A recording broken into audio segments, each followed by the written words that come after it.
DIY truck repair. Too cheap to pay the professionals, too dumb to understand the difficulties. While traveling full time, we have experienced some mishaps that resulted in our Tacoma needing a couple of repairs. Our gas tank was leaking from a bad road in Wyoming, and a kangaroo rat had chewed up our wiring harness in Joshua Tree. What's going on? Draining the gas tank. Why are you draining the gas tank? I removed the drain plug, and we're using a piece of aluminum foil as a funnel so it doesn't splash all over the place. I said why, not how. Oh, why? To fix the leak, maybe, finally. I'm removing drive shaft bolts like I've been doing. Removing this gas tank is a fairly difficult job due to the size and close tolerances of the 34-gallon gas tank. Smaller hands than mine were helpful. Once the tank was out, I removed the fuel pump and the purge valve. In doing so, I broke 3 of the 6 screws holding the purge valve in place. After cleaning off our temporary repairs, this is what one of the leaking areas looked like. We took the tank to FFR Fabrication and Repair in San Jose, California. They specialize in classic car restorations. They welded a patch over the leak in the center of the tank and reinforced the drain plug where the tank had actually started to split. You can see the crease where we smashed it in Wyoming. Then it was time to repair the engine. I took you out of the way. These 2 hoses here. Don't forget that one. And It was this hose that hose. and that. That. Oh, we gotta remove this one. And remove that one.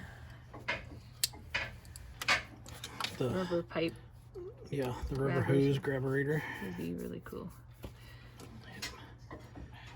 Remove the 2 coolant lines to the throttle body.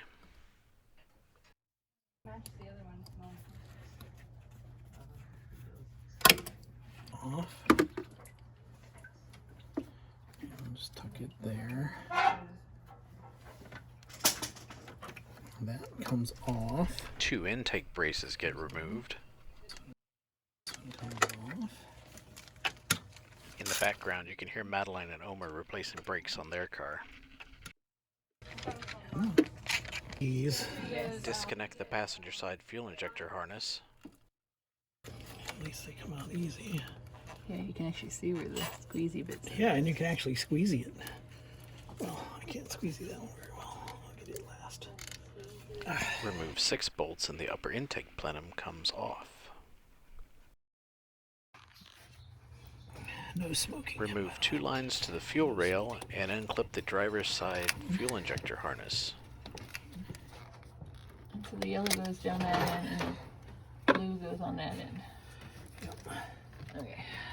Remove 10 bolts and the lower intake plenum comes out.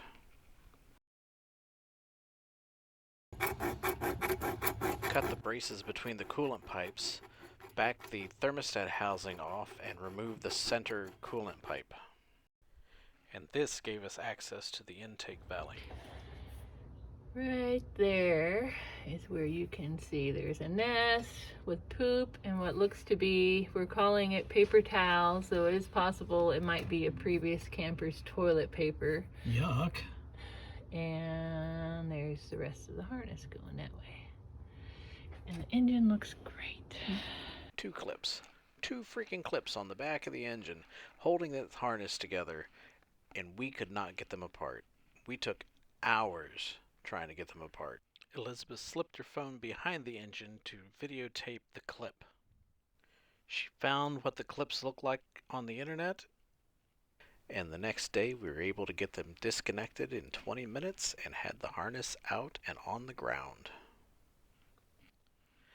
And then we had to put it all back together again.